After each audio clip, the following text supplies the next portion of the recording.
me représente, mais au moins me représenter encore.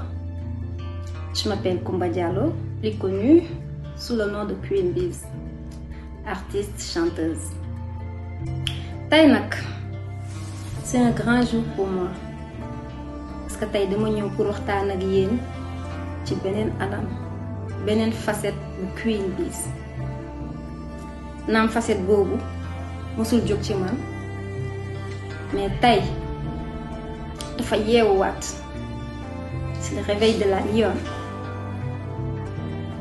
Lu nekk nag am na lu ko waral, loo gis rek am na lu ko waral te tey nag lu ko waral mooy man Queen seen doom, seen rakk, seen mag, seen jigéen juddoo Sénégal, màggee Sénégal, jàngee Sénégal, xàmmeewee Sénégal.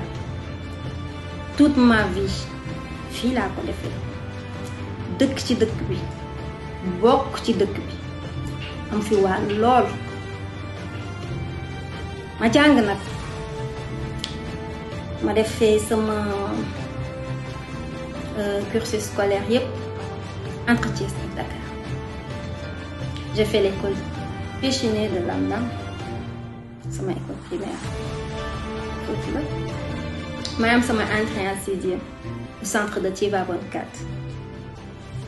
Ma def sama secondaire collège, j'étais au CM Ogo Diop. Ma amee sama bac au lycée des Parcelles Assainies, jaar université, jaar UNIS. Kon tey man su ma nee ci dëkk bi laa dëkk rek yéen war maa gëm ndax loolu moo am. Tay nag yàlla dafa def musique nekk passion, ma bëggoon ko depuis ma nekk xale. mais nag jàng laa mës a jiital ndax yàlla mayoon na ma moo wit ko lool. mais nee naa nul ne peut échapper à son destin. yàlla dafa newoon man Kumba Diallo Queen Biz ci musique lay jaar ba tey sama bés ñëw. Je suis juriste de formation, mais ni ma duggee ci musique sax ba professionnaliser wu ci tey ba dekk Queen Biz am naa buñ ciy jaar day gudd. duma ci jaar, dinañ ci ñëwaat nag ci yeneen discussion, yeneen débat. mais tey lu waral bés bi tey mooy di le MJR. lu waral nag MJR c'est un mouvement. yàgg ngeen ma laaj nag la définition du MJR. C'est le mouvement des jeunes pour la rupture. Vous allez me demander pourquoi le MJR. bi ma duggee ci musique macha allah yàlla may na ma ci nag, may na ma ci loolu. sama carrière bu ma gisee tey am ñu naan ndax musique bi doxul wala dara damay ree ndax bu doon loolu rek du ma ci jóge te mosuma ci jóg. sama musique tijjil na ma ay bunt, waaye li ci gën a neex may na ma nit ñi. tey bu ñu toogee ba ne Queen Biz c'est l'artiste la plus suivie sur Facebook, dama koy sant yàlla ndax ñu ngi à 1,5 million.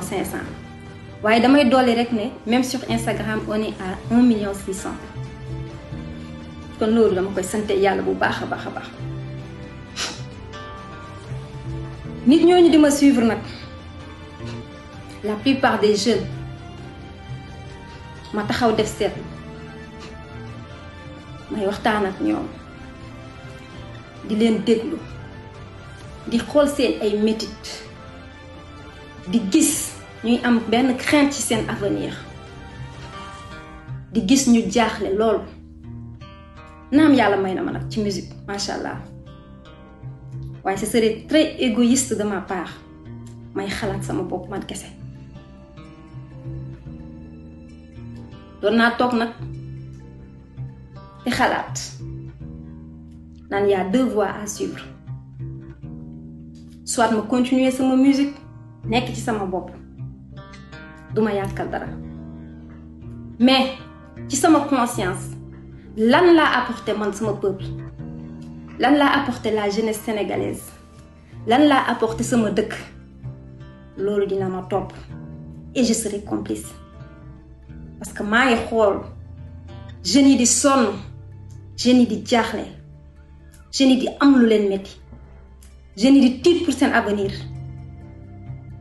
ma ne non man sama bopp je fais mes voyages je suis bien je fais ma musique j'ai tout ce qu'il me faut ça va quoi non loolu du Queen xëy na tey nag dina jaaxal ñu bari su ma génnee ci facette bi ndax beneen Queen rek ngeen daan gis mais Queen boobu c'est la Queen qui a été fabriquée par le showbiz Queen boobu ci benn monde lay dund benn monde bu fun bi nga xamante ne c'est un monde d'illusion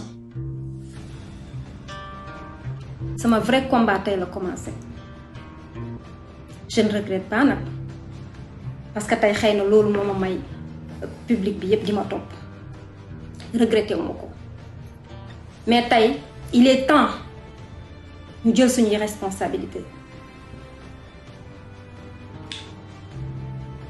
la politique c'est quoi c'est l'art de gérer la cité n'est-ce pas suñ ko deful ñeneen ñoo koy def suñu place te ñeneen ñooñu sori wuñu de ñi fi nekk seeni doom waaw ñoo ñuy jiite et nous on va accepter on va subir suñuy doom seen doom ñoo leen di jiite buñ ko doon def sax di ko teg ci yoon di def une politique saine une politique de jeunesse bi nga xamante ne jeunes yëpp dañ ci gis seen bopp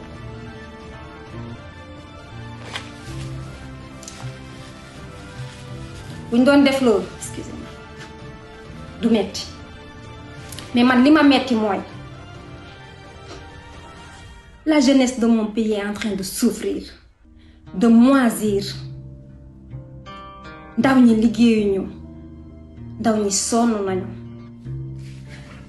je suis originaire du village Maka Koulibantang ndax xaw ma xam ngeen ko man fi ma jóge man plus d'une 50aine de jeunes commune Maka ils sont morts ci géej gi lañu dee tey y a 2 jeunes village bi tudd Yorodondon c'est dans la commune de Maka Koulibantang toujours tey ils sont morts au Maroc ci géej gi may profité di leen jaale waale man ma war a noppi waale loolu je suis complice su ngeen ma ko waxee su ngeen ma ko waxul je suis complice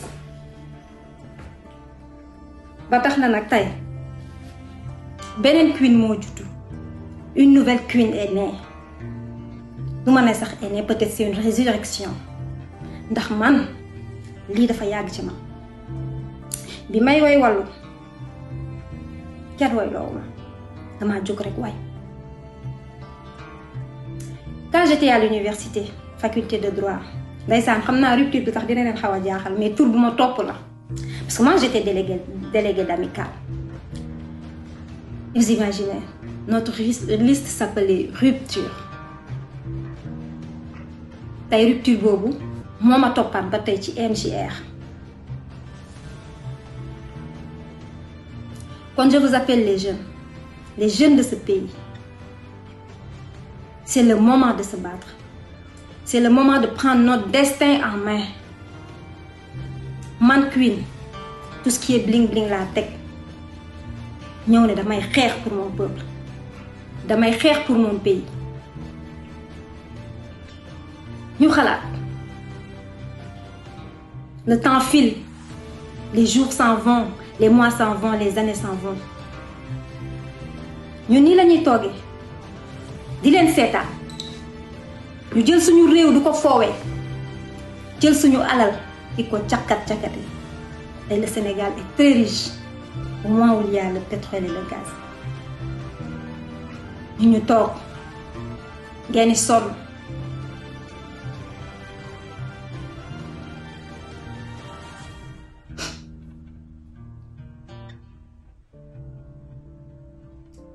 MJR nag juddu na tey c'est le mouvement des jeunes pour la guerre. Quand je vous appelle les jeunes de ce pays, c'est le moment de se battre. C'est le moment de prendre notre destin en main. Man Queen, tout ce qui est bling bling la teg ñëw ne damay xeex pour mon peuple, damay xeex pour mon pays. ñu xalaat. Le temps file, les jours s'en vont, les mois s'en vont, les années s'en vont. ñun nii la ñuy toogee di leen seetaan ñu jël suñu réew di ko foowee jël suñu alal di ko cakkat-cakkate. Et le Sénégal est très riche au moment où il y a le pétrole et le gaz. ñu toog ngeen di sonn.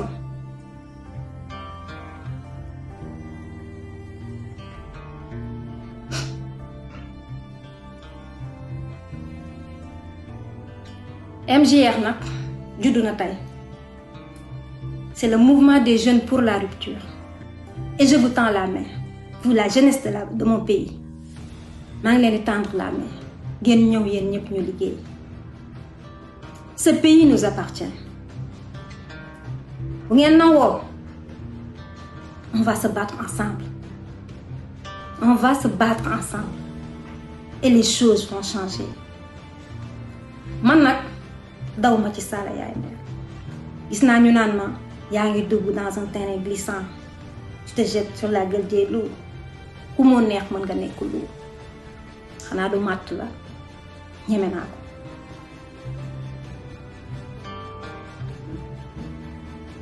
wow ma sax ragal nag mouvement bi kuy hésité wala ku ragal sax parce que am na benn instant bu ñu fa tolloo nit bu sësee sës na te man dama sës. am na ñu may jéem a woo di ma dissuader bugguma dégg loolu dama am objectif et objectif boobu dama bëgg man ak yéen ensemble ñu atteindre loolu et un jour viendra on sera fiers de nous. dinañ mën a di nettali suñuy doom wala suñu ay sët qu'on faisait partie des gens qui ont libéré ce peuple.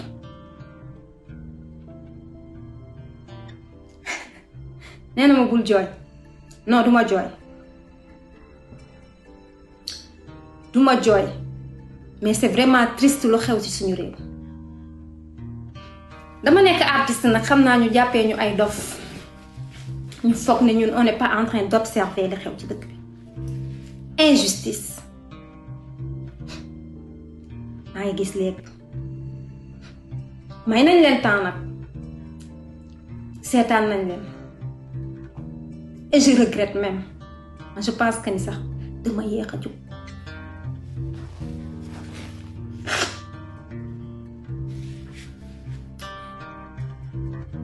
Ce combat est un combat très important pour moi. Et je ne le fais pas pour moi. Je le fais pour nous, la jeunesse sénégalaise. J'ai vu le président de la République. Il est en train de faire une politique de jeunesse. Je ne sais pas, Djoko, tout. Monsieur le Président, pendant 10 ans, je pense qu'ils ont pris le pouvoir en 2012.